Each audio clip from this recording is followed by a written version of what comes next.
Assalamualaikum warahmatullahi wabarakatuh. Alhamdulillah walhamdulillah summa alhamdulillah wassalatu wassalamu ala rasulillah sayyidina Muhammad ibn Abdullah wa ala alihi wa sahbihi wa mawalah la hawla la quwwata illa billah. Rabbana lakal hamdu hamdan katsiran thayyiban mubarakan fih. Subhanaka la ilma lana illa ma 'allamtana innaka antal alimul hakim. Subhanallahi mil'al mizan wa muntahal ilmi wa mablaghar ridha wa zinatal arsh. Walhamdulillahi mil'al mizan wa muntahal ilmi wa mablaghar ridha wa zinatal arsh. Wa la ilaha illallah mil'al mizan wa muntahal ilmi wa mablaghar ridha wa zinatal arsh. Allahu akbar mil'al mizan wa muntahal ilmi wa mablaghar ridha wa zinatal arsh. Rabbi shrah li sadri wa yassir li amri wa hlul 'uqdatam min lisani yafqahu qawli. Wala haula wala quwwata illa billahil aliyyil azim. Amma ba'd. Bismillahirrahmanirrahim. Talaba li mardatillah syukra li an'umillah taqarruban ilallah. Para jamaah majlis ilmu, majlis zikir Kanzul Arsh, as'adakumullah. Alhamdulillah, puji syukur kita sampaikan kepada Allah Ta'ala. Malam hari ini masih kita bisa istiqomah setiap malam Rabu, ya, Selasa malam Rabu kita masih bisa hadir untuk menambah hasanah keilmuan dan wawasan keislaman kita.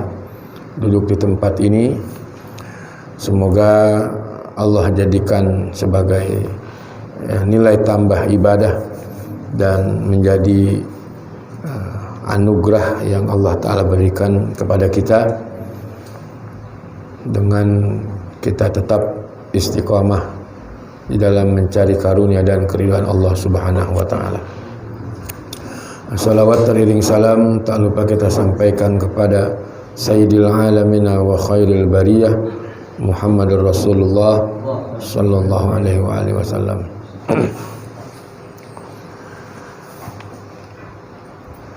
Ila hadrati muallif hadzal kitab hadratus syekh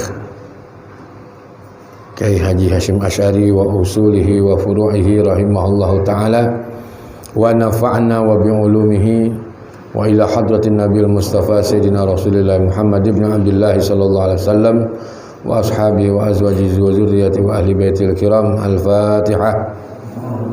A'udzubillahi minasyaitonir rajim. Bismillahirrahmanirrahim. Alhamdulillahi rabbil alamin arrahmanir rahim maliki yaumiddin. Iyyaka na'budu wa iyyaka nasta'in. Shiratal mustaqim. Shiratal ladzina an'amta 'alaihim ghairil maghdubi 'alaihim waladdallin. Bismillahirrahmanirrahim. Wa qala muallif rahimahullahu ta'ala wa nafa'na wa bi'ulumihi fid darain amin. Wa qala Sufyan Ats-Tsauri radhiyallahu anhu innama yata'allamal ilmi liyutqa bihillah. Innama yata'allamal ilma liyutqa bihillah wa innama fadlun ala ghairihi li'annahu yutqa bihillahi ta'ala.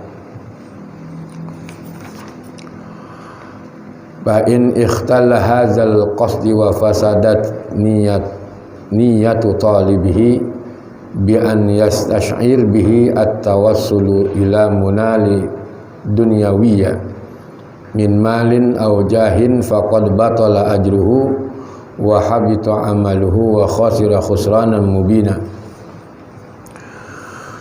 Wa qala Al-Fudail bin Iyad radhiyallahu anhu balaghani annal fasaqati minal ulama'i wa man hamalatil qur'ani yubda'u bihim yaumal qiyamah qabla abdatil awthan. Wa qala al-Hasan al-Basri radhiyallahu anhu uqubatul ilma mautul qalbi faqila lahu ma mautul qalbi qala talabud dunya bi'amalil akhirah.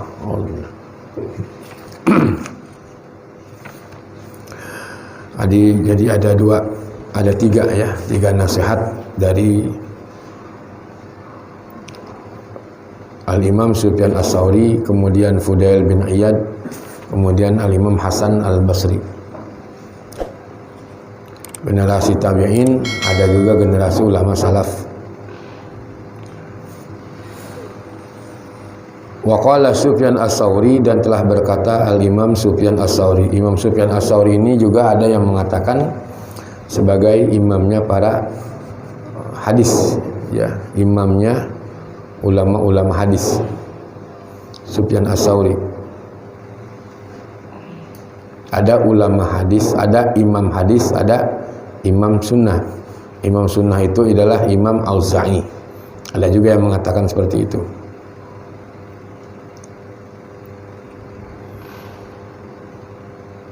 Gurunya dalam ilmu hadis adalah Al-Imam Bukhari dan Muslim.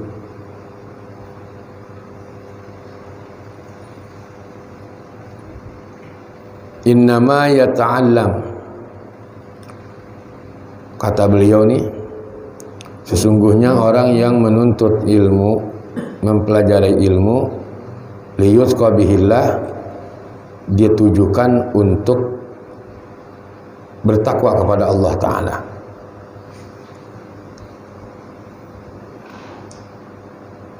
Orang yang menuntut ilmu itu, yang dia tujukan yang pertama adalah untuk menambah ketakwaan kepada Allah Subhanahu wa Ta'ala. Takwa,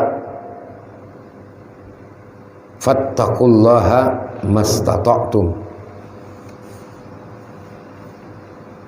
bertakwa dengan sekemampuan kita. Kan Allah perintahkan, ya ayyuhalladzina amanu taqullaha haqqa tuqatih wa la tamutunna illa wa antum muslimun. Maksudnya itu mansuh itu ayat yang dihapus, artinya yang sudah dinasikh, bahwa Allah perintahkan takwa dengan sebenar-benarnya takwa adalah takwa dengan sekemampuan kita. Fattaqullaha mastata'tum. Ittaqullaha haqqa tuqatih mansukhun fattaqullaha mastata'tum.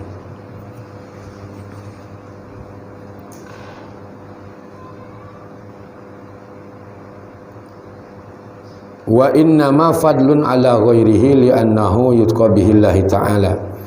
Dan sesungguhnya lebih utama ilmu yang dipelajari daripada ilmu yang lain adalah ilmu ketakwaan. Berarti takut. Kita masih berani baik sama Allah, ya. Ya Allah.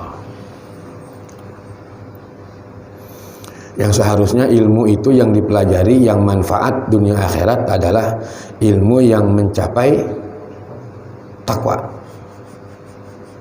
Takwa ya sekemampuan kita. Nggak bisa disamakan takwanya para aulia dengan kita. Nggak bisa disamakan takwanya ulama generasi salaf dengan kita. Beda.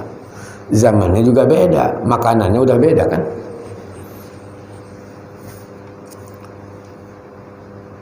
Makanya alhamdulillah kita ini yang hidup di akhir zaman, walaupun zamannya sudah berbeda, tetapi jalurnya tetap jalur salafus saleh, ulama-ulama salaf terdahulu. Nah, ini yang selamat.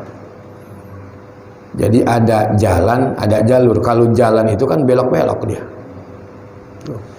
Kalau jalur, udah jalur kereta aja, udah kita lurus aja. Enggak kesono, enggak kesini, enggak kesono, lurus udah. Allah, takwa, nggak neko-neko, nggak ikut-ikutan. Duha ya duha, qobliyah ba'diyah, itu aja. Ada duit sedekah, begitu. Ada rezeki berbagi, begitu.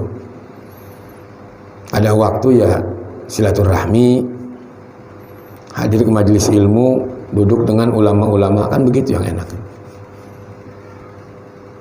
Jadi jangan dicampur-campur gitu.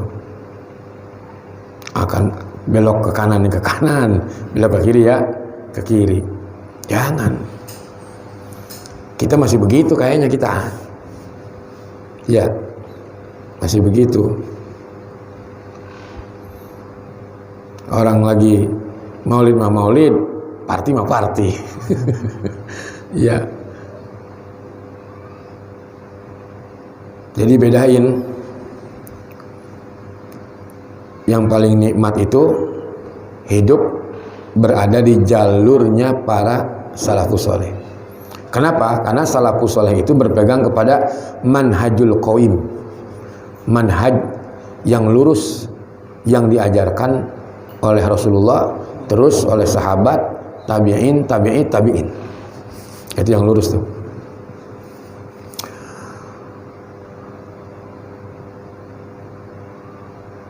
Jadi jangan, ya kalau kita bersilaturahim ya silaturahim, ya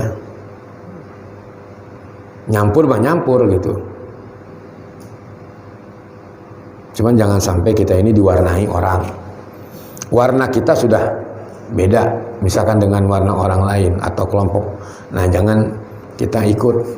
Warna kita ya warna kita. Syukur-syukur dia bisa ikut dengan warna kita. Gitu. Jadi takwa adalah dengan sekemampuan kita gitu. Makanya ada keterangan ulama, mahalakamruun arafa qadra nafsihi.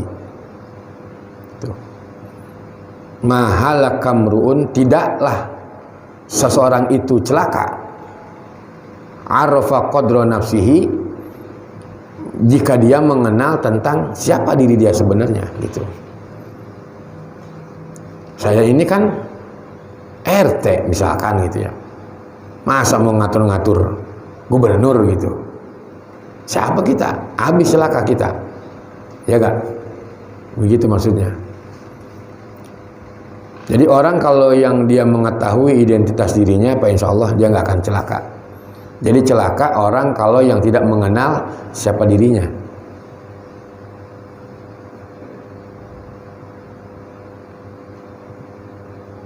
Mahalakamruun arafa qadra nafsihi. Itu keterangan dari ulama. Benar banget itu, udah. Ya.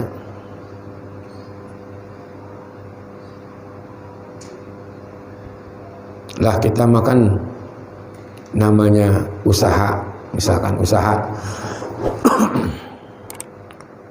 kelontong, mau mendapatkan penghasilan distributor, gimana? Mencuri, ketangkep, celaka gitu. Jadi kalau memang penghasilan dari distributor itu dia lebih besar, wajar. Jangan disamakan dengan penghasilan toko-toko kecil, kelontong. Ini kelontong pengen punya penghasilan distributor, bagaimana caranya? Nipu, bohong, celaka jadinya. Begitu. Ah, diri kita pun juga begitu. Nah, kita ini kan orang yang memang mengikuti manhajul qaim, jalur. Ya, jadi ada jalur, ada jalan. Kalau jalan itu berbelok-belok dia. Ya, jalannya sama. Misalkan kita mau kemana nih, ke puncak. Ke puncak bisa lewat Parung, bisa juga lewat mana? Bisa lewat Cibubur ya. Atau Jonggol namanya apa? Bisa lewat sana juga. Kan jauh, muter. Tapi kalau udah di rel, tapi yang repotnya itu rel kalau kita keluar. Rel kalau keluar dari jalur, gimana? Itu. Ya, rel keluar dari jalur, berhenti, nggak bisa beroperasi kereta. Tapi kalau kita yang berpegang dengan silsilah zahabiyah, jadi sanad yang memang tersambung, mata rantainya itu dari guru-guru kita nih, para habaib, terus. Kalau kita keluar jalur, insya Allah ketarik lagi tuh. Karena memang udah bahasanya sumpahnya para datunya habaib begitu dulu. Kalau kita udah berpegang kepada thariqahnya Alawiyah, itu kalau kita keluar jalur, insya Allah akan ketarik lagi.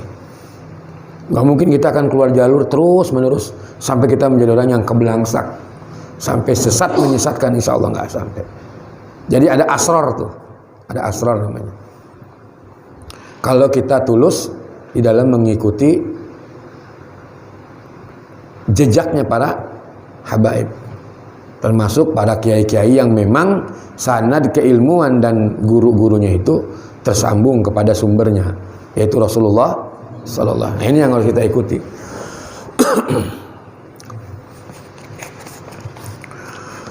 Fa in ikhtala hadzal qasdi wa fasadat niyatu talibihi bi an yastash'ir bihi at-tawassul ila munali dunyawiyya min malin aw jahin. Fa in ikhtala, maka jika cacat niatnya atau tujuannya, hadzal qasdu, ini maksud tujuan orang yang menuntut ilmu, tujuannya bukan buat takwa gitu. Tujuannya bukan buat bekal akhirat. Tujuannya bukan untuk menjadi orang yang lebih baik. Tetapi tujuannya sudah rusak nih, cacat, ikhtal. Ya, ikhtal itu kan artinya cacat. Cacat dia punya tujuan, pengen ini, pengen niatnya ini, niatnya itu. Apa ya? Ya, makanya dunia lah ya. Wa fasadat niyatu talibihi, dan rusak niat orang yang menuntut ilmu itu. Bi an yastash'ir bihi at-tawassulu ila munali dunyawiyya min malin aw jahin, yaitu dia punya keinginan, ya, dia punya keinginan, dia punya tujuan adalah untuk memperoleh munali, kepada yang dia peroleh itu dunyawiyya, yaitu duniawi, min malin, dari harta misalkan, au jahin, atau pangkat, kedudukan. Itu yang dia tujukan untuk menuntut ilmu itu. Faqad batala ajruhu wa habita amaluhu, maka batal pahalanya, nggak ada, kosong.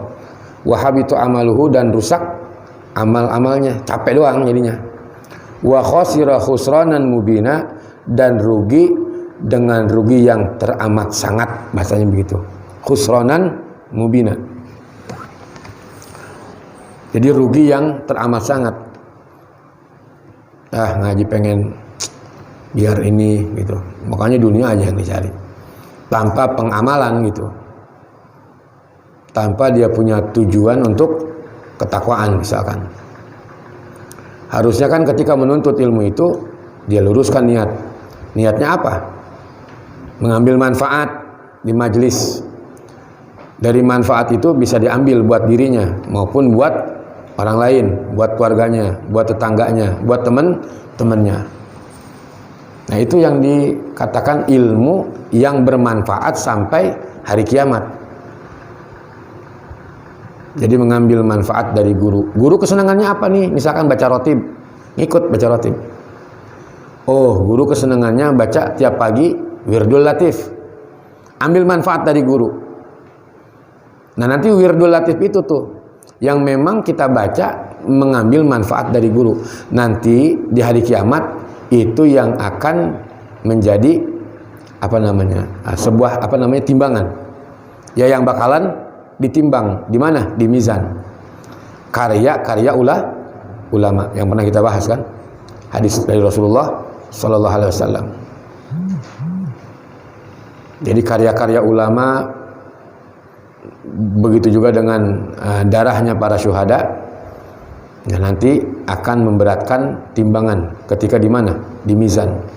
Alhamdulillah, bersyukur kita masih bisa duduk di majelisnya ulama. Apalagi kita baca karya-karyanya ulama. Ratibul Haddad, Ratibul Attas, Wirdul Latif, Asmaul Husna, alhamdulillah tiap minggu kita baca kan. Malam Rabu, sholawat, kan karya-karyanya ulama itu. Subhanallah, bakal menjadi madad, ya, syirrul madad.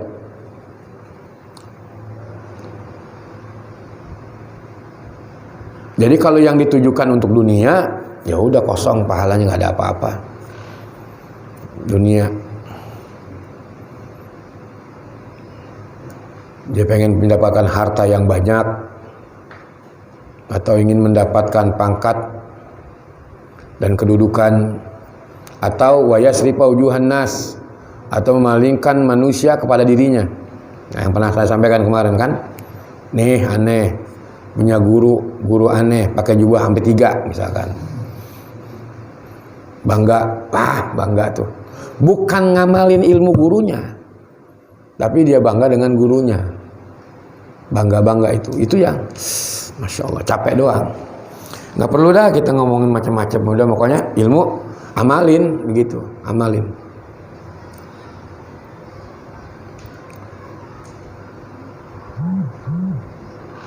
Wa qala Fudail bin Iyad radhiyallahu anhu, dan telah berkata al-Imam Fudail bin Iyad radhiyallahu anhu, moga Allah taala meridai Imam Fudail bin Iyad, balaghani annal fasaqati minal ulama'i wa man hamalatil qur'ani yubda'u bihim yaumal qiyamah qabla abdatil ausan. Jadi kata Imam Fudail bin Iyad, datang kepadaku sesungguhnya, ini dia nih, orang-orang fasik dari ulama yang fasik, yang mencari keuntungan dunia dengan menjual perkara akhirat. Ya Allah. Jadi berani memperjualkan ayat-ayat misalkan untuk kepentingan dunia, untuk kepentingan dirinya, untuk mempertahankan jabatannya. Aduh, fasik itu berarti keluar dari batasan.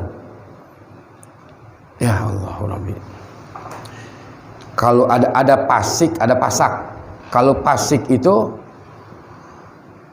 untuk titel, gelar orang-orang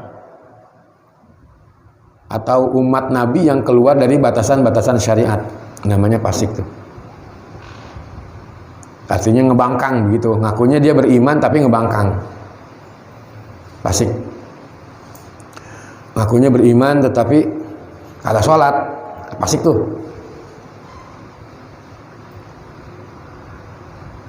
Jadi keluar dari batasan syariat.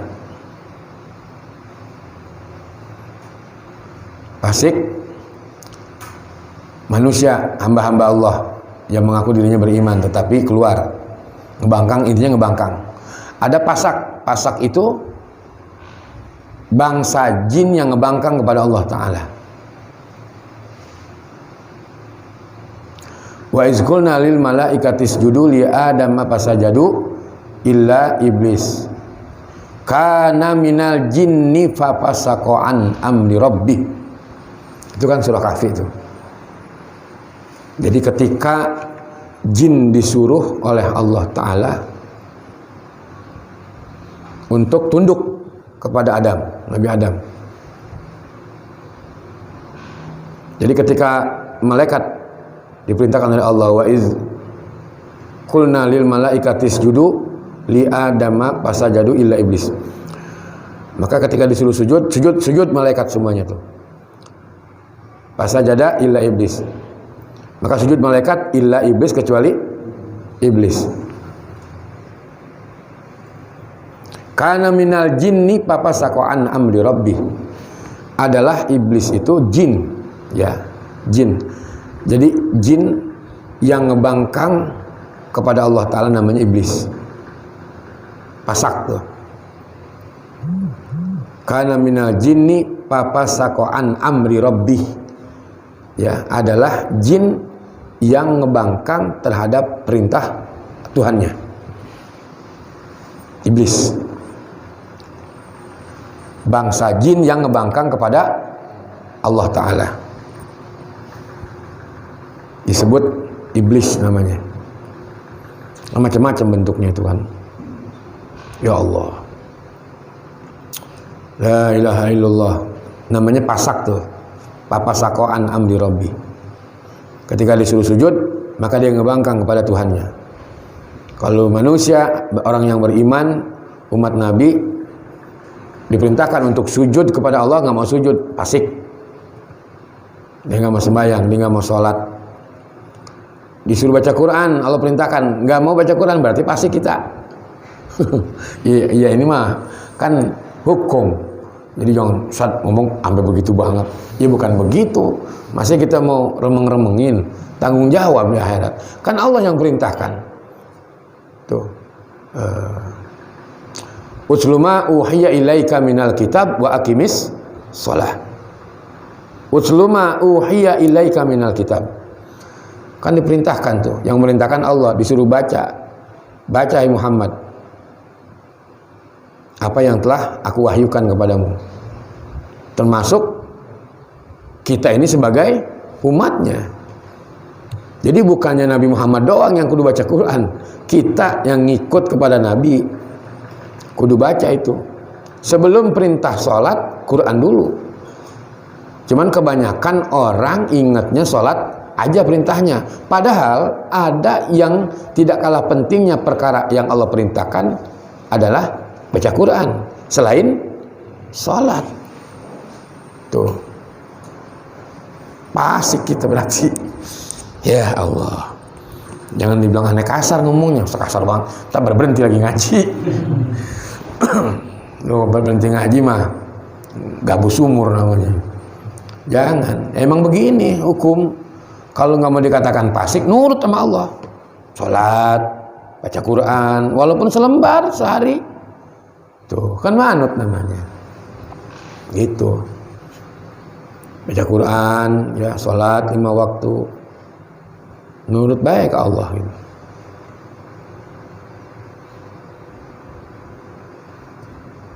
Banyak udah kan yang ngebangkang. Ya, iya ini kita kan secara nggak langsung berarti seakan-akan kita udah meremehkan, mencemoohkan Allah. Gimana coba? Ngaku mah kita kan Islam. Kalau Islam itu kan berarti khudu wal inqiyad batinan wa zahira. Patuh dan tunduk secara zahir dan batin. Itu Islam tuh. Kita ini sebagai pemeluk kudu begitu. Apa yang Allah perintahkan? Sembah Allah, malam bangun walaupun sholat cuma 2 rakaat gitu. Enak. Sholat duha walaupun 2 rakaat begitu aja dah. Sholat witir walaupun cuma 1 rakaat. Baru hamba Allah insya Allah tuh. Menjaga ada semua, sedekah, berbagi. Jadi kita kan ngaku-ngaku doang, kita ini saya dah, jangan kita lah, saya lah. Kalau ente mah bener aja udah. Jadi cuma ngaku-ngaku doang, ngaku doang. Makanya kadang-kadang kita malu gitu mau masuk ke surga gimana? Dosa kita banyak, ya kan? Utang kita banyak, ya kan? Udah ngomongin orang mulu, ngejelekin orang mulu, masuk ke surga gimana? Masya Allah. Udah begitu dah tuh salat qobliyah, ba'diyah kerjain. Salat duha walaupun 2 rakaat. Salat witir walaupun cuma 1 rakaat. Tuh yang begitu yang nambel. Ya. Insya Allah kapal bolong ditambal, insya Allah nggak bakalan masuk air. Begitu maksudnya.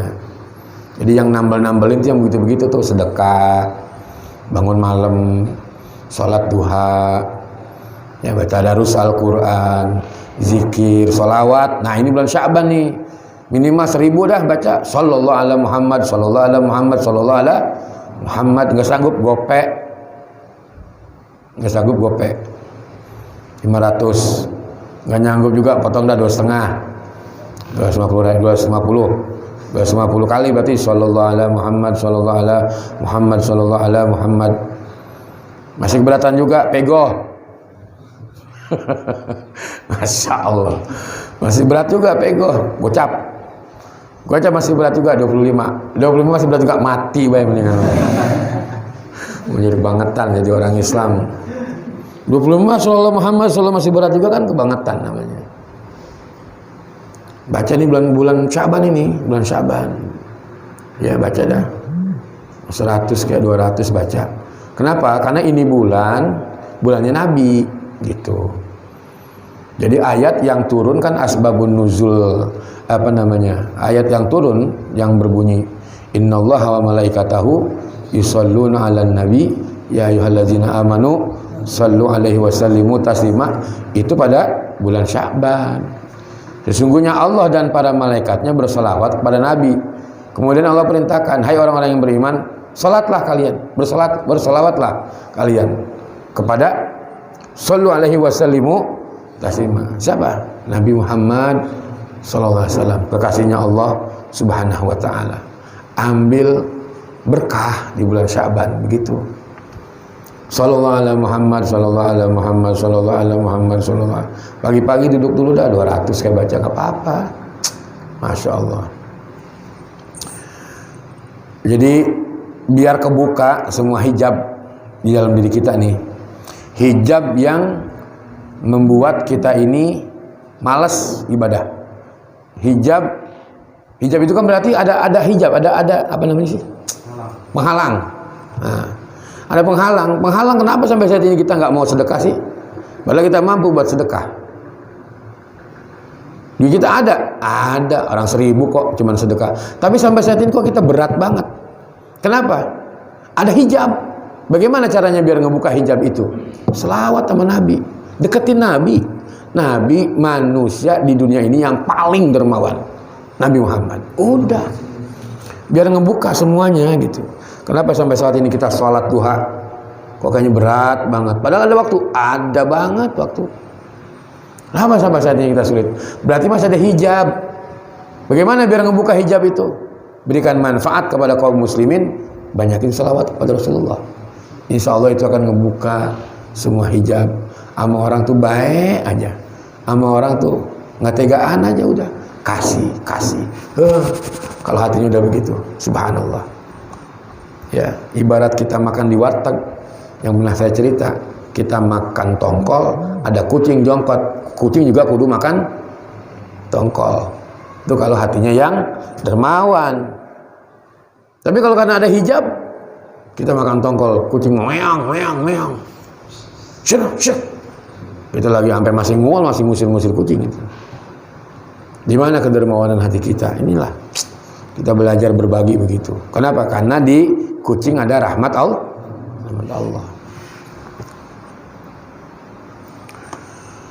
Jadi orang yang bagaimana nih kata Imam Fudail bin Iyad, ya, orang yang fasik daripada ulama dan orang yang hafal Al-Quran itu dia akan lebih cepat disiksanya tuh di hari kiamat sebelum penyembah berhala, qabla abdatil ausan, sebelum penyembah berhala. Ya Allah, ya ustad yang cuma nyuruh doang tapi orang ngerjain, fasik tuh namanya ustad. Kalau begitu sisaannya akan lebih cepat dia daripada penyembah berhala. Ustad, bukan ente, ini buat ustad ini mah. Ya ustad, ya yang nyuruh orang baca Quran tapi dia nggak baca Quran, ngomong doang begitu. Masya Allah. Jadi siksaannya akan lebih cepat tuh daripada penyembah berhala. Begitu juga dengan orang yang hafal Quran tapi dia nggak bisa ngejaga Quran di dalam dirinya. Nauzubillah, ya Allah. Mudah-mudahan Allah lindungin kita, Allah pelihara kita. Pokoknya udah amalin sedikit-sedikit, amalin ilmu sedikit-sedikit. Wa qala Al-Hasan Al-Basri, boleh dibaca juga Al-Bisri. Hasan Al-Basri ini orang yang didoakan generasi tabi'in, karena bukan sahabat ya, tabi'in. Beliau lahir menjelang wafatnya Sayyidina Umar. Ya. 2 tahun sebelum, ya kalau tidak salah gitu ya. 2 tahun sebelum wafatnya Sayyidina Umar, lahirlah Al-Imam Hasan Al-Basri. Orang yang didoakan oleh Sayyidina Umar dengan doanya, Allahumma faqihu fiddin wa habibhu ilan nas. Kata doanya Sayyidina Umar, ya Allah, faqihkanlah ini orang dalam hal agama, ini anak nih, wa habibhu ilan nas, dan sayangilah ini anak biar disayang oleh semua manusia. Makanya ketika di zaman hidupnya Al-Imam Hasan Al-Basri, mau dia ulama, mau dia umara, begini semua sama Imam Hasan Al-Basri. Benar-benar doanya Sayyidina Umar Ibnul Khattab. Kalau lagi duduk Imam Hasan Al-Basri, beliau seperti orang yang mau dipancung begini. Duduknya tuh nunduk aja. Masya Allah. Tabi'in ya. Ulama besar, generasi tabi'in. Ada tabi'in, tabi'in. Kalau lagi jalan ketemu orang, persis orang habis ziarah dari makam ibunya. Kayak orang habis nangis begitu. Imam Hasan Al-Basri, begitu mukanya. Sedih aja bawahannya, Masya Allah. La ilallah. Jadi semua tuh manusia di kala zaman beliau itu tunduk semua dengan apa kata Imam Hasan Al-Basri? A semua. Kata beliau B semua. Doa daripada Sayyidina Umar. Nah, di sini nasihat beliau nih, Imam Hasan Al-Basri radhiyallahu anhu, moga Allah taala meridhoinya. Siapa? Imam Hasan Al-Basri. Uqubatul ilm, siksaan ilmu itu, ya. Orang yang nuntut ilmu nih ada juga sisaannya. Apa sisaannya? Mautul qalbi, mati hatinya. Allahu akbar. La ilaha illallah. Nuntut ilmu keras cuman hatinya. Kaku. Ngaji ke sono sini. Kitabnya kayak kue pepek tebal-tebal banget. Tapi ya begitu, kaku, nggak mau dengar nasihat orang. Masya Allah. Ketika dikasih tahu, marah. Karena merasa dia punya ilmu. La ilaha illallah. Harusnya kan semakin, ya itulah, semakin berilmu ya semakin nunduk, ibarat padi gitu. Jadi siksaan orang yang nuntut ilmu ini, siksaan ilmu itu adalah mautul qalbi, matinya hati. Hatinya udah mati. Susah, keras. Diajak ibadah susah. Kalau udah susah hati, ilmu mati. Kalau udah mati ilmu kan gelap, berarti gelap. Gelap, suram. Suram, keadaan suram. Kenapa bisa terjadi seperti itu?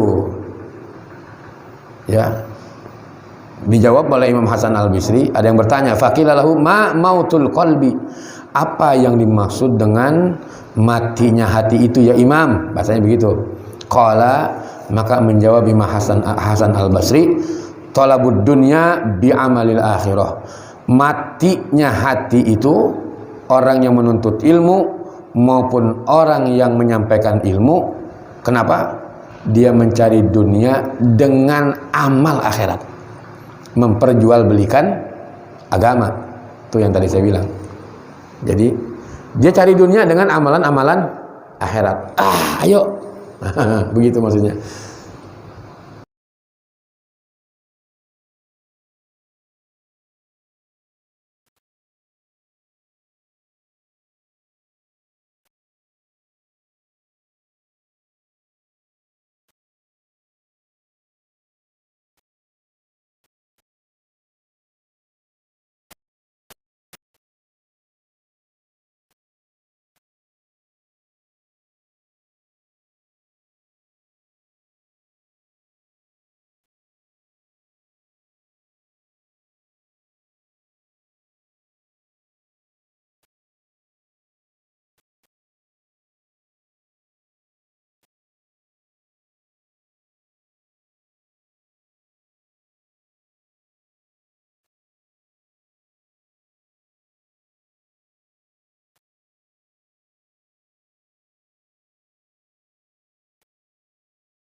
Hatinya keras, hati. Kalau hati keras kan gimana ya? Mau ibadah susah, sulit ibadah. Zikir juga nggak mau zikir gitu. Allahu Akbar. Dan 9 lewat. Cukup ya, insya Allah nanti kita lanjutkan lagi di bab yang kedua.